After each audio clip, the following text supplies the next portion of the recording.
Welcome back to APHG with Miss V. In this second part, we will continue to talk about spatial concepts, but we will focus more on how spatial concepts influences our human interactions. As always, make sure you're taking your guided notes as provided to understand the concepts and vocabulary mentioned. Okay, so now we're going to get into the next part, which we're talking about spatial concepts of interaction. So remember in the overview, I was talking about where we're going today in terms of talking about how humans interact with places.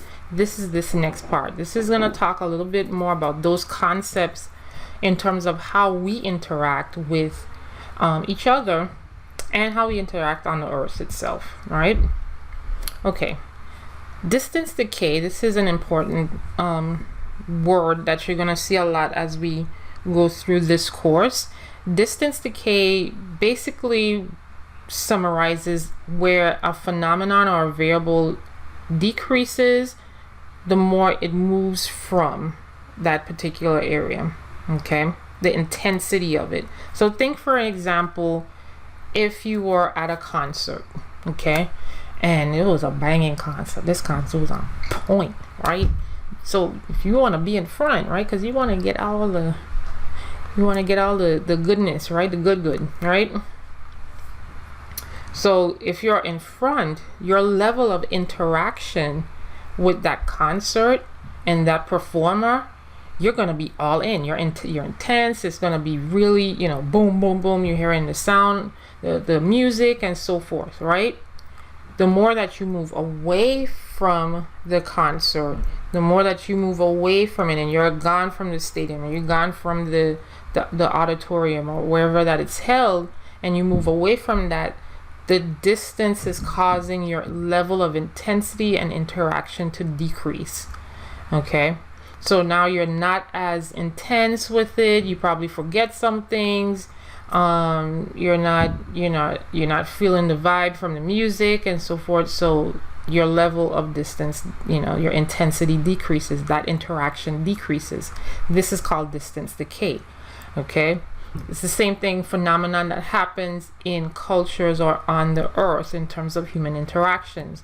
Sometimes, if we move from one place to another, the level of interaction that we have with that particular place decreases, okay?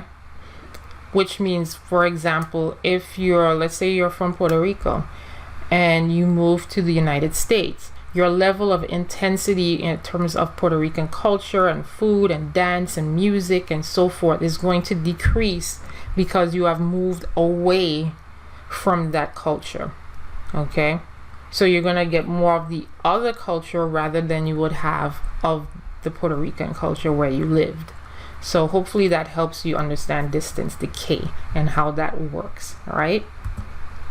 And another concept that we're going to talk a lot about is the time-space compression. Time-space compression basically says that our world is getting much smaller because of technology. Once we had all of the the world was what it was, right? And during the 1500s and so forth, as you see here, we had the sailing ships.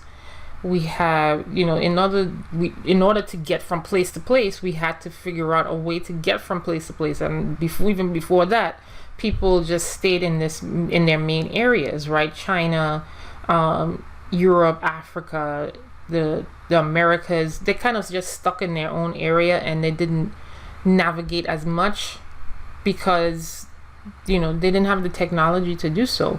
But as time progressed and as technology and mankind invented certain ways of technology, now our world shrinks because our interaction has shrunk, right? So the more technology that is built, the more our lives and our world becomes more interactive, right? To the point now, it doesn't even show this is 1990 and it's showing jet planes, but now you probably have to put like a little dot right here, just a teeny dot right here to show now we're mainly connected. We're kind of like this, because of the internet, right? The internet boom has created like the most shrinking, where our world is practically just together, even though it's physically on the map itself, on the globe, it's apart, but because of technology, we're connected, right? Which leads me to the next part, and you saw this, which talks about globalization. This is another concept. And this globalization is basically the processes that increase our interactions and deepen our relationships and our interdependence across national borders. What does that mean? Basically, that means because of the time-space compression, we are able to increase our interactions across the world. We're able to deepen our relationships, and we're able to depend on each other in terms of trade, in terms of culture, in terms of information, knowledge, etc. Globalization is the big deal for our society, for our generation and time period, because now we don't just depend on our place areas, just not that little small area that we have to depend on for our knowledge, for our resources anymore. We can use technology to interact with each other. We can use other forms of technology and transportation to create new ideals and new concepts and new cultures, right? For example, here we have McDonald's, and we have an Arabic sign for McDonald's, but the McDonald's is a US corporation, right?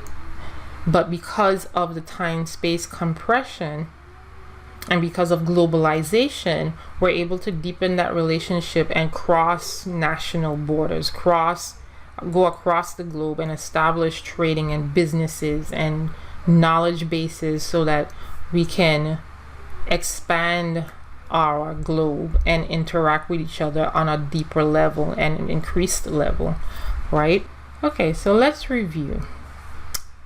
Basically, what are we asking as geographers? What are the questions that we're asking about when it comes to human geography and learning more about how we interact on Earth, right?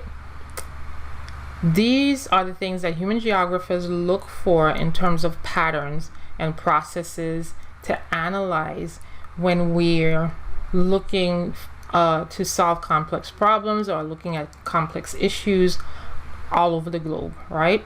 We look at places. How do people make places on Earth, right?